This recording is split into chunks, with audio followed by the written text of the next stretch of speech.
Hello, everyone. I'd like you to think for a few moments about the experience of the person who is about to retire. Over the course of a 30-year career, around 40 hours a week, 43 on average, 52 weeks out of the year minus vacations and holidays. You're talking about 60,000 hours of experience they've got. And think about what that experience involves. Repetition of various kinds of tasks, not just the ordinary tasks that they do day to day, but the exceptions that cause tasks to be challenging.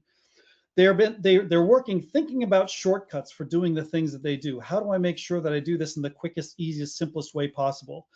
What causes them to do rework? What rework do they have to do? What do they feel like when they're doing rework? And generally, they're just working for 60,000 hours trying to figure it out. If you think about it, it's a little bit like language learning. It's so immersive and so repetitious that it makes you just know things innately that you would not be able to know otherwise. You can think of it also as just conditioning, a form of really serious conditioning with very strong reinforcements like that rework and like all the drudgery that they want to avoid that trains them to behave in specific ways. And now your job is to figure out how to get that experience into the hands of a 20-year-old rookie.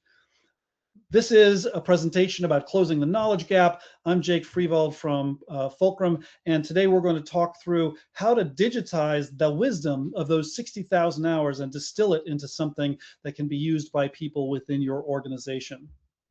So let's think first of all about what kind of knowledge is leaving your organization. A lot of it is what I like to think of as hard knowledge, the safety requirements that are involved in any given task, the compliance requirements, not just with regulations, although of course those are important too, and they change, but you know how to change with them. Also the contracts that they're dealing with. Everybody may have a different client, or you may be working with different customers, and you need to live up to the promises that you've made. They understand those things.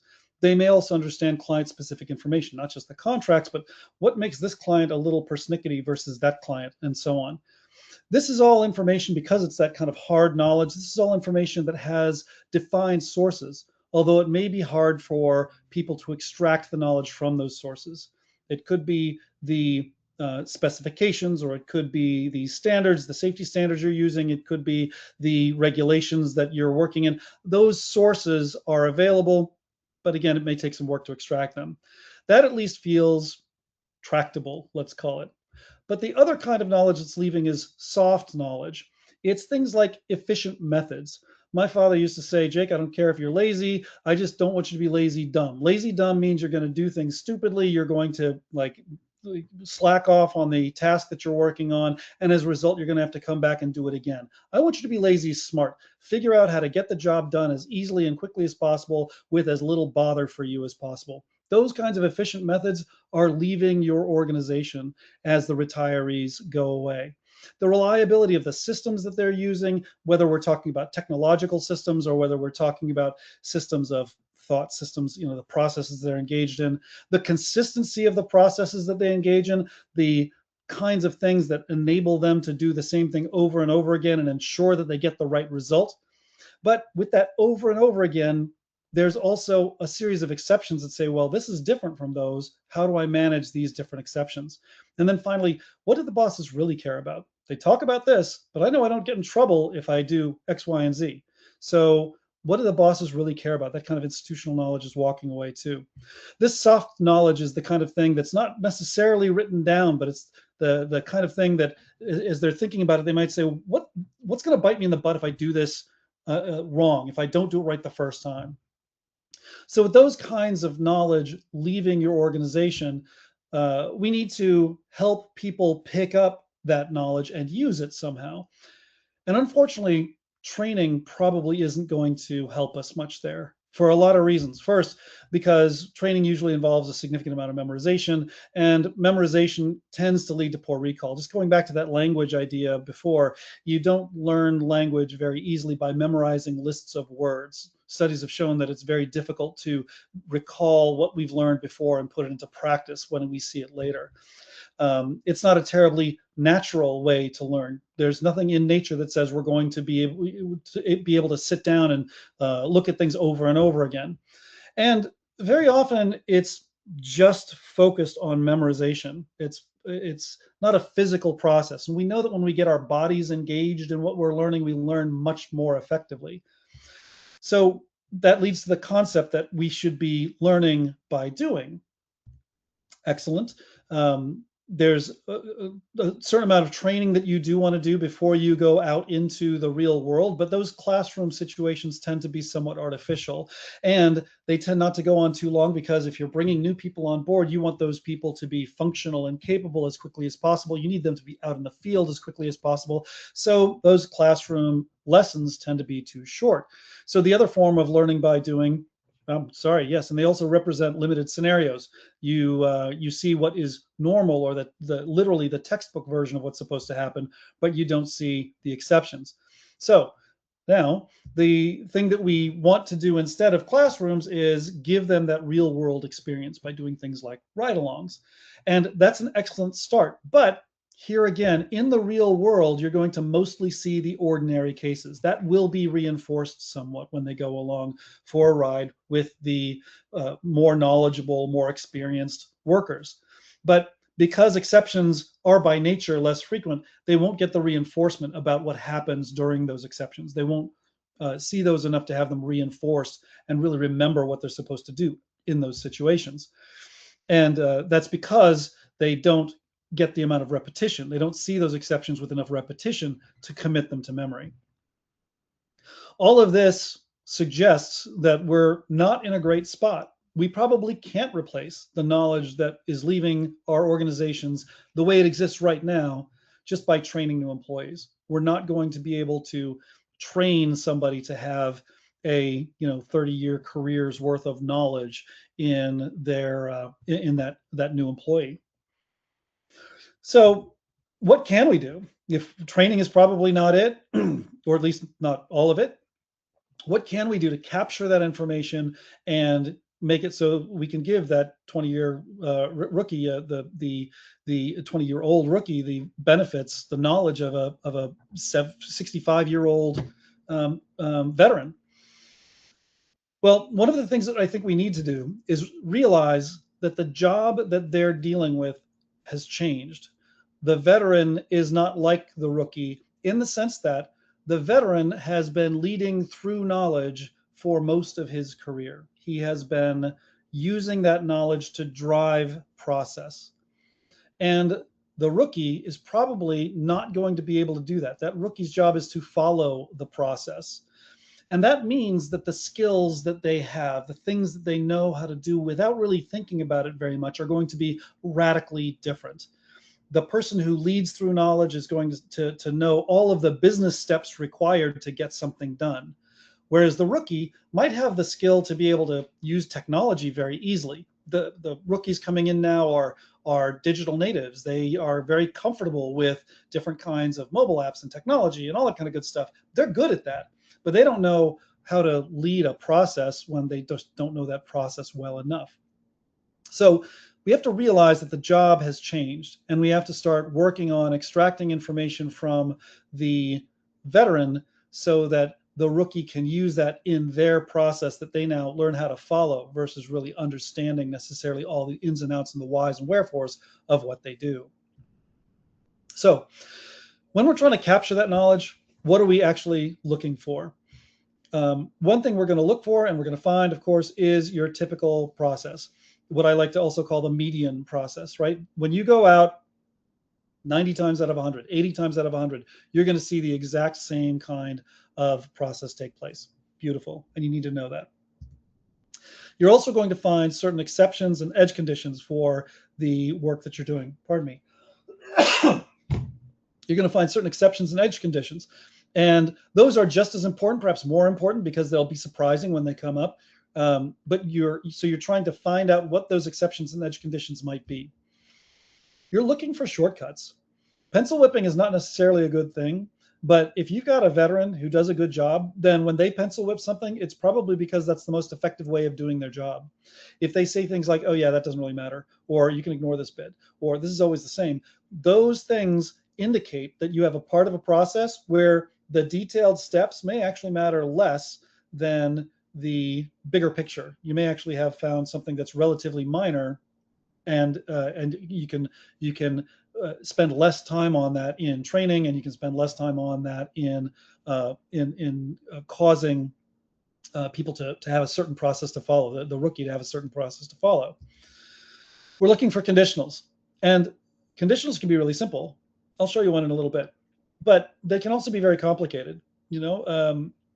One that's kind of intermediate might be if it is below freezing, it's 31 degrees or lower, and we have a requirement to do some work in a given area, and there has been water precipitation over the past 2 days, you might need to take some additional steps to make sure that you're doing things safely, that you've got the right equipment with you, etc. Those conditionals are really important because most of the time you don't care. In August in Texas, you don't care about the potential for ice on the ground. But you certainly care about that, especially this past winter. You certainly care about that in New York and Canada and the Midwest and so on. So looking out for those conditionals is a really crucial part of the knowledge that we want to capture. There are things that maybe the worker, him or herself, is not always thinking about. The soon-to-be retiree is maybe not always thinking about how to integrate safety practices into what they do. But I think it's important, as you are capturing the knowledge about what's actually happening now, you're also on the lookout for improvements to the current process. So integrated safety practices, I have a safety hobby horse that I tend to ride, and integrating safety practices helps ensure that you've got a culture of safety, which everybody should want to have. So how do I integrate that into my existing processes, for example? And then finally, I want to pay special attention to what I call the process behind the process. And to talk about that, I need to come to a somewhat different visual. And this is part of the prep work that you do as you're learning to capture that SOP. And that is, you learn the environment in which they work. Now, back in the old days, you would have nothing but clipboard and paper, and there was no question of, do I have digital systems that I need to interact with? Nowadays, we not only have quite a number of corporate systems that can get involved in any given process, but we have the extensions of those corporate systems, the mobile apps that we use. Maybe there's specialized field tech hardware that gets used, and that's read on a mobile app while people are out in the field. Think of things like GNSS devices or laser rangefinders or what have you. Well, this process, step one of the process, says do the following. And when you do the following, you've got to take out the EAM's mobile app. If you got Maximo back at the office, it may be Maximo Mobile. Take out the Maximo Mobile app and do the following things in Maximo Mobile. Then there's a GIS requirement, so pull out Survey 123 or field maps or whatever you're using there and do the GIS part of it. And then I've got to put some information that's going to go back and sync with my CAD system. I got to capture the CAD changes for an as-built or something. So each of these things has to happen, and that's all part of step one. But the only thing that we know about step one is that's the process. We don't, like, it's atomic, if you will, but it turns out that it's not actually atomic, because the person who's out in the field has to do all of these things in the proper order, and the person who has the experience to say this is the right way to do it is going to be able to tell you what that sequence of events actually is that needs to take place. And not only do I have this issue with the step one, but all of the other steps in my process are going to have this in place. Some of those steps are going to be complicated enough that rather than using mobile apps, I'm going to capture information on paper, and then I'm going to transcribe it into a spreadsheet. That spreadsheet's then going to be uploaded into some kind of spit and baling wire kind of process that pushes it out to all the places it needs to go. There's a lot of stuff behind the scenes, the process within the process, that we need to think about as we're trying to capture what's in the retiree's head that the new person, the rookie, needs to know. So this is another part of the initial steps in capturing the SOP, is learning the environment that they're working in and these system-wide dependencies across multiple parts of your organization, multiple business owners potentially, certainly multiple technologies that we need to understand about what our people are doing in the field. Another element that we should be looking at is the research on what these people think they're doing. This is not enough, by the way. The research is going to give you what they think they are doing. It's not going to give you necessarily what they are actually doing, and you'll see the differences as you move forward and actually go out in the field with them. I don't want to steal my own thunder there, but go talk to the field worker and look at a couple of different use cases. Not use cases, sorry, a couple of different case studies, a couple of samples. Figure out a job that was bad. Take a job that was bad and dig into why it was bad.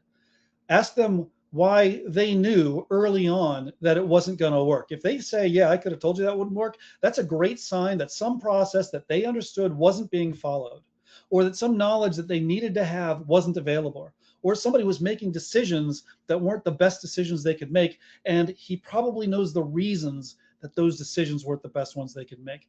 So dig into that bad use case, or that bad case study rather, and figure out what the things were, what the warning signs were that people didn't follow in that process, that if it were documented and people were forced to follow the right process, could have saved them from having that bad experience. And then don't let it stay there. Make sure you look at marginal cases too. What might have they done, or what saved that from being a bad use case? What, as it says here, what would have made it cross into that bad case territory? If it was marginal, but it worked, what saved them? What were the backstops?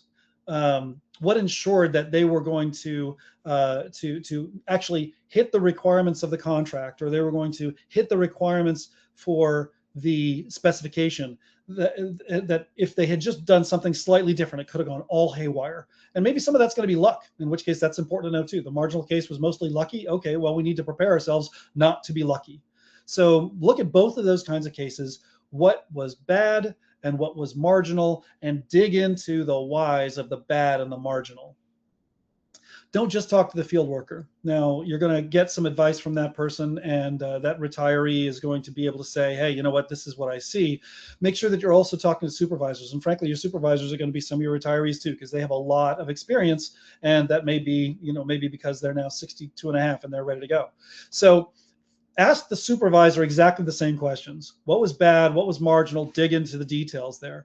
Also, make sure that you're asking the supervisor about a gut read about sources of error. Where are they seeing problems with the data? Because the supervisor's job is a little different from the person who's out in the field.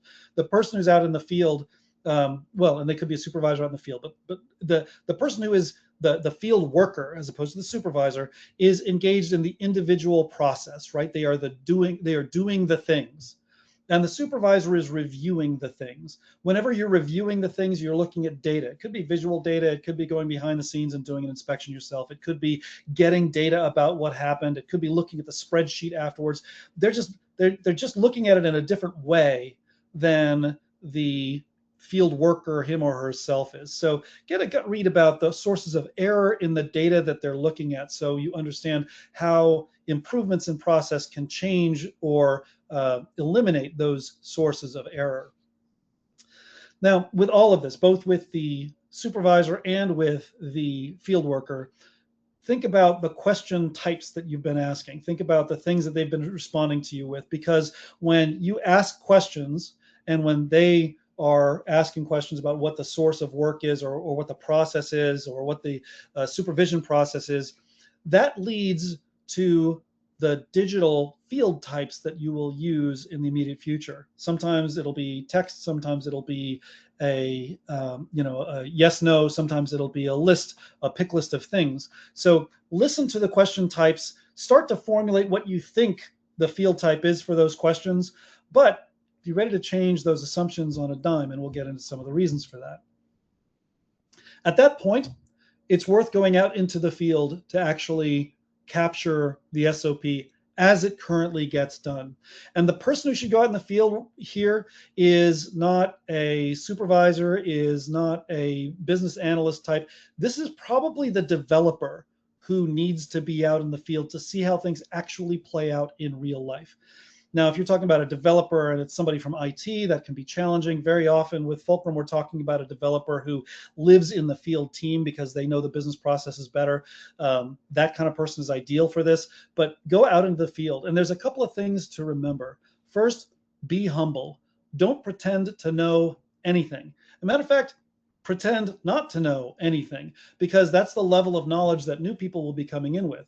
And if you think you know what's going on, but you're making assumptions that aren't quite right, then you're going to not capture the right sequence or the right process. Those assumptions are going to work their way into your digital workflow. And when they do, that could be problematic. So be really humble about it. Tell the field worker you're going out with, yeah, I'm going to pretend I don't know anything. I think I know stuff, but I could be wrong. And I want you to just talk to me like I'm 5, and I will just put the stuff in that you tell me to put in. Make sure as you're doing that that you use the tools that they use. If you recall, a few moments ago we were talking about different mobile apps that people were using and pen and paper. Don't even think about the system that you are building behind the scenes for the next people to come on board. Use the tools that they use so you understand everything they're doing with all its complexity. Only when you understand the details are you going to be able to smooth out the interface for the new people to make sure that they can use that. If you think about it, the reason that the iPod was so successful, and I know I'm dating myself with this reference, but the reason the iPod was so successful is that it took everything that we needed to know about playing music and put it behind something that was so simple that anybody could use it. Personally, I couldn't stand the product because I like to control all my own stuff. But but I'm not the guy they were looking for. I'm not the target audience. The target audience is the person who doesn't care enough about technology to really understand what, all the niggling details of using an MP3 player. So the same thing here. The job is to use the tools that they use, and only by understanding all those details can you put that iPod surface over the top that's going to be simple enough for everybody else to use. And then finally, remember that you are the scribe. You are the person who is simply taking information from what they're telling you and putting the information into the systems that they use. You are asking questions every step along the way, but your primary job is to make sure that the job gets done correctly. And you will do that effectively by just being that scribe of the person who has all of the knowledge. So things that you should be looking out for while you are the scribe out there in the field include categorizing all the data points that you're capturing. And again, this is largely because you're trying to make sure you're capturing the right field types and associating those with the data that you are collecting. I always pause when we talk about data collection because so often people think inspections. Don't think inspections. You can think installations. You can think about maintenance work. All of those things are processes that take place where you're not collecting data as a project. You're doing maintenance as a project. You're doing vegetation management as a project. You're doing an installation as a project. But the proof of work is data. So that's what you're doing, is you're capturing the proof of work for the job that's being done out there in the field. So think about that in terms of the data points that you're capturing. Ask the worker, where did this data come from? Maybe it's reading a dial, maybe it's using a torque wrench to measure the torque on a bolt. It doesn't matter where the data comes from, just keep asking the question. Yes, you will sound like a 3-year-old. That's okay. Why, where? It's okay. That's your job, is to go out and figure out where all of the little data bits come from.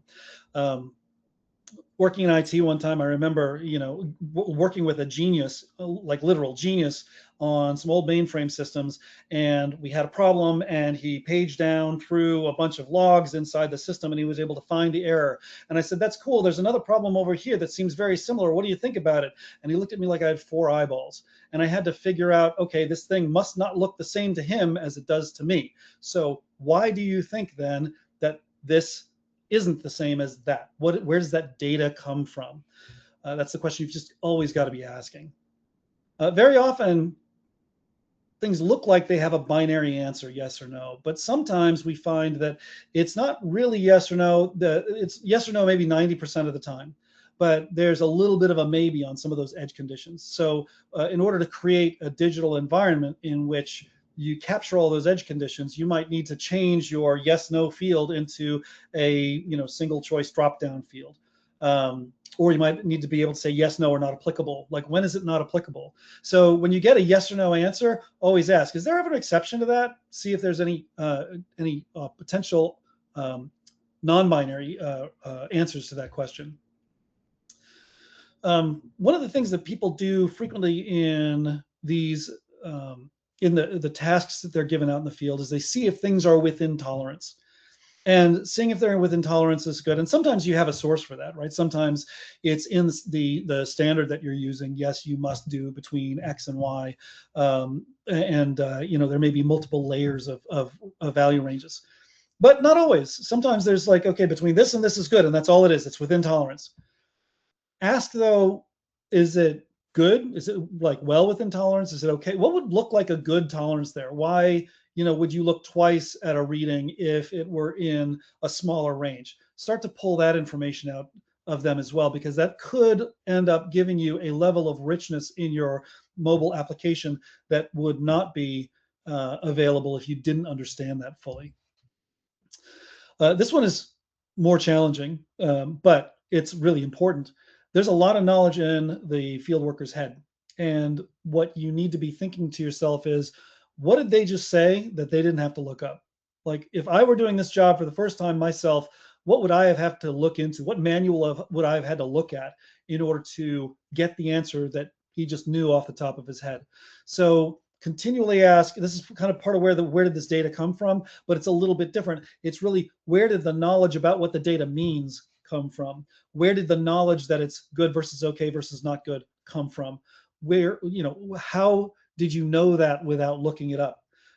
If I needed to look it up, where would it come from? All of those questions are really important to categorize the kinds of steps in the workflow that we're taking and the tolerances that we should expect within the final result. One just piece of drill down on that. It could be that this is within tolerance and that's within tolerance, but when they're both marginal, you're in a marginal situation. So that might involve some potential for rework later on, and you want to specify that. So that kind of information can be very helpful in translating things into a digital workflow. And then finally, we kind of talked about this a minute ago. If they're pencil whipping because they found a more efficient way to think about it, is that conditional? Are they saying, yeah, in this case, because we're part of the 80%, I'm just going to pencil whip this? Or in general, does that get pencil whipped? In general, or is it just always, these conditions are always yes?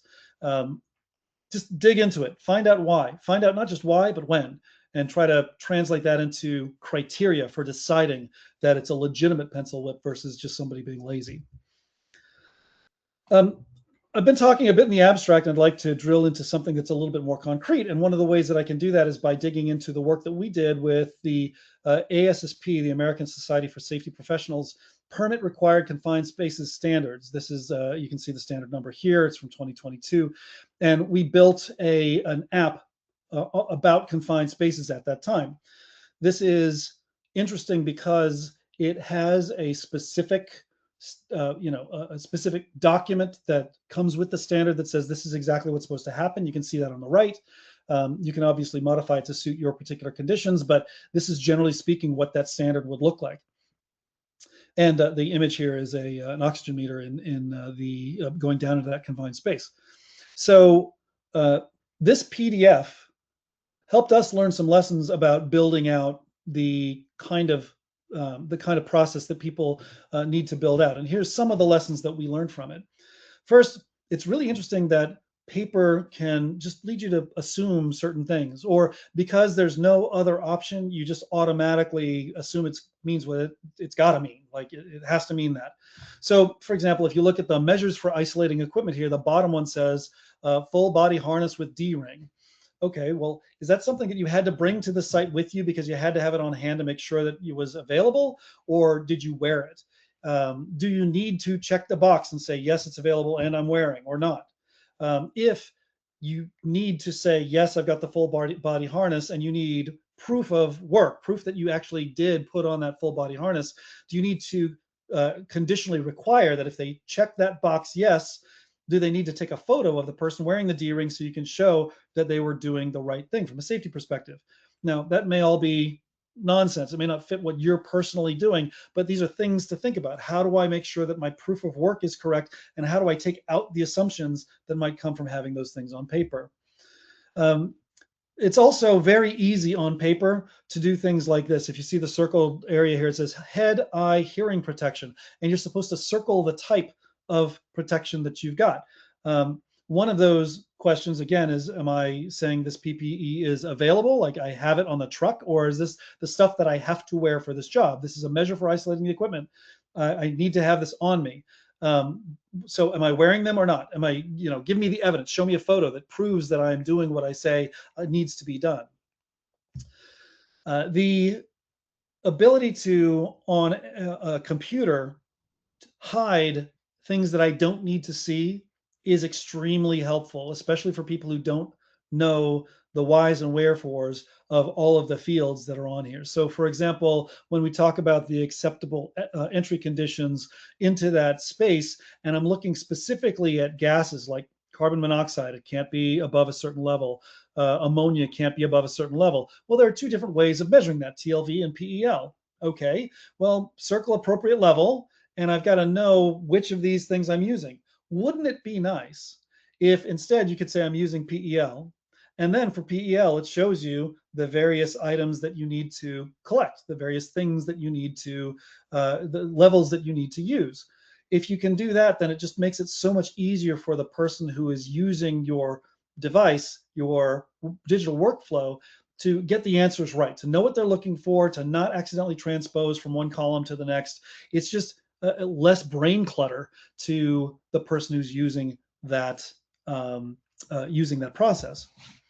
And then finally, thinking about what level you want the workflow to be at. And this is challenging. This is one of the reasons that I chose this particular example, because there are things where you say, okay, I want this workflow to be at a very granular level. I want every single time I do something, I want this workflow to kick off, and it's a unique event. Confined space permitting is a little different from that. It starts when you're ready to go down into the confined space, and it only ends when you come out. The permitting is all done by the people on the site. It's not like you've got to register this with a government authority, but you're only permitted to go in when the conditions are safe, and you're only permitted to go out, or pardon me, once you go out, that's the first time you can stop monitoring the air quality in the space. Well, I'm taking a lot of measurements during that time. If there's, 4 hours worth of work in that confined space, I'm taking a whole bunch of different individual readings on all of the work that I'm doing and the gas measurements and all that kind of good stuff.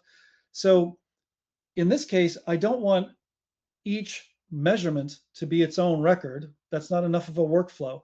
I need that entire permit process to be the workflow, so that later on when I go talk to OSHA and I say, hey, yeah, I've got all of my confined space permitting here and available for you, you can say, okay, well, this was the instance on January 26th from this time to this time when, Jenny was in that confined space, right? You've got one record that shows all of that. As opposed to having to assemble a bunch of information from a bunch of different records and pull it together into a separate report. So operationally, we want to see the permit from the moment it's authorized until the moment it expires, basically till people can get in, till people can get out. And we want to make sure that each time I look at a permit, it's self-contained and all of that information is in one spot. Little complicated. If anybody wants more detail on that, I'd be happy to talk about that, either questions here or offline at some future point. So we've talked a lot about just prep work and gathering information and thinking and going out in the field, and we haven't yet actually done any development work. So now it's time to take the plunge and actually create a digital workflow based on that standard operating procedure as extracted from the veteran employee. And so make a cut, and it's going to be wrong. Like, it's very unlikely that you will capture everything that you need to capture in your first take at this process. It just doesn't happen, because there are so many nuances that you think you got or aren't quite right or close to it or something, but it's fine. You'll be able to capture a whole bunch of nuance that will immediately help the rookie already. Even though it's not perfect, you will immediately be able to help that rookie get farther than they would have before. For example, I'm going to dig into the weeds here just a little bit. There's a scene here, a field here that says safe to proceed, and you can see it right there flashing. If somebody says that it is not safe to proceed, then we want them to tell us why on the next field there's a stop work reason. We don't want that stop work reason to even show up unless it says that it's not safe to proceed. And if the person says it's not safe to proceed, then we need to shut everything else down. So if you look at the validation, I'm going to go down here to the bottom of the screen. You can see the flashing. there's some visibility rules and requirement rules. Once I'm going to click that visibility rules button virtually. Once someone says safe to proceed is not equal to yes, so it's not safe to proceed, then it's going to make this field visible. And I didn't include it in the screen captures here, but it's also going to make that field required. So there's no problem. You don't see it. You don't care about it. You don't think about it until somebody says, no, it's not safe to proceed. And then it's mandatory and visible, right? Similarly, if you look at, oh, and there's a safe to proceed line. Similarly, if you look at the next section down, now this is an entire section, a group of different fields that are brought together in this workflow about structural assessment. So there's our structural assessment field, and you'll notice it's got a visibility rule on it too. And this visibility rule says that if it is safe to proceed, then you can see these, you can see this section, right? But only if it's safe to proceed. If it's not safe to proceed, you literally can't enter the data that would be captured on this job. You literally can't enter the data. So this is one way to use conditional visibility and conditional requirement to ensure that the workflow that you need gets followed regardless of what the individual steps might be and regardless of what variability there might be around that workflow. Now, having started and created something that may or may not be good, and having captured some of the information that you think the field worker was telling you in the field, now that developer should go out again into the field with the experienced worker and capture information about what's going on. In a perfect world, the developer, one of the developers, will go into the field with the experienced worker, and somebody else will be sitting back home attached to attached to Fulcrum. If we're using Fulcrum here, then they're sitting there in front of the Fulcrum app designer, and when the field worker says, yeah, that's not quite right, I need this, then the person back at the office can say, okay, I'm going to make that change now. And as I make that change, I'm going to hit save on Fulcrum. And then when I hit save, the person in the field is going to hit sync, and they will get that new version of the app. They'll get that new version of that digital workflow.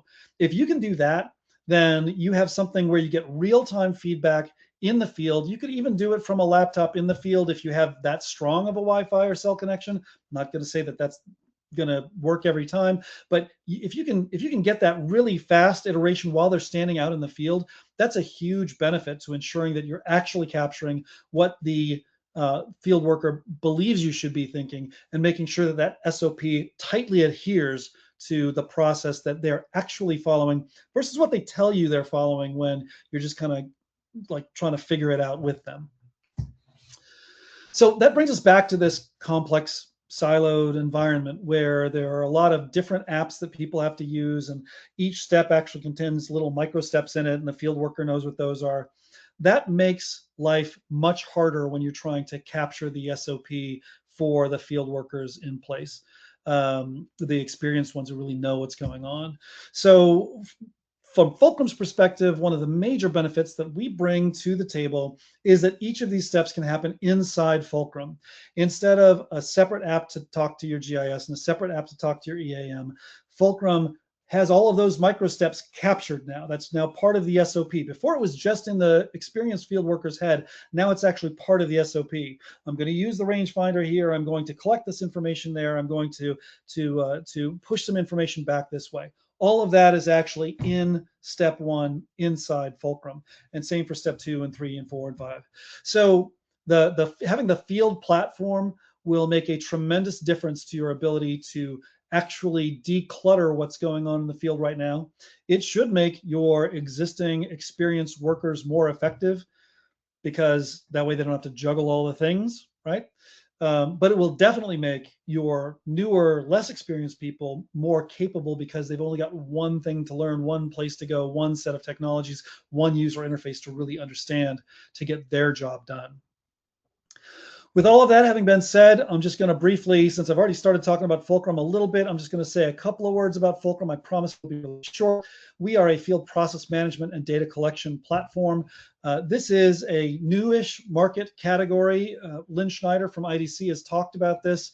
She focuses on the fact that it is process oriented and location enabled, because so many organizations in the utilities industry and other industries have that geospatial requirement to get any kind of work done. And they can be transformative because they do enable you to manage so much of that process in the field platform, as opposed to in the micro steps of the using bolt-on mobile apps and spreadsheets and so on. There is in the attachments to this webinar that Fulcrum white paper. If you're watching this on demand, then you can get a copy of this in our resource library. What Fulcrum really focuses on is the problem that field teams are often given tools, but those tools are not necessarily efficient, and they cause the field worker themselves more frustration than help. They're typically built from the perspective of the office team that manages, call it asset management, but it could be a bunch of other things too. That's a business unit. It manages its stuff, and it says, here, field team, this is a tool that you should use in the field. But it's not really built with the field team in mind. And that causes a lot of frustration for the field team, because they end up juggling, like you see here, I got a laptop, I got a mobile phone somewhere else, I'm talking to somebody on the phone, etc. So we recognize that struggle for the field, and we recognize the ripple down effects that that has for people with respect to the data quality that they get from the field, the latency of the data they get from the field, the inefficiency of the field, the reduced margins in the field, et cetera, et cetera, et cetera. It's just such a significant problem for so many organizations. And our solution is to bring a field first platform. The first thing we always think about is the field and how it's going to boost productivity and streamline operations. And that, again, has ripple down effects throughout the organization, not just the field, but across the board. But Fulcrum's first thought is for how do I make the field better at doing the things it needs to do for the entire organization from a process and from a data standpoint. That's all I've got. That is prepared remarks. If you are watching this in real time or close to it, then I invite you to join with us in March in Los Angeles at the Water Reuse Symposium. Or you can talk to me again about a new capability we've got called Fulcrum Insights, and we're doing that webinar on March 12th. So feel free to join us for either one of those things.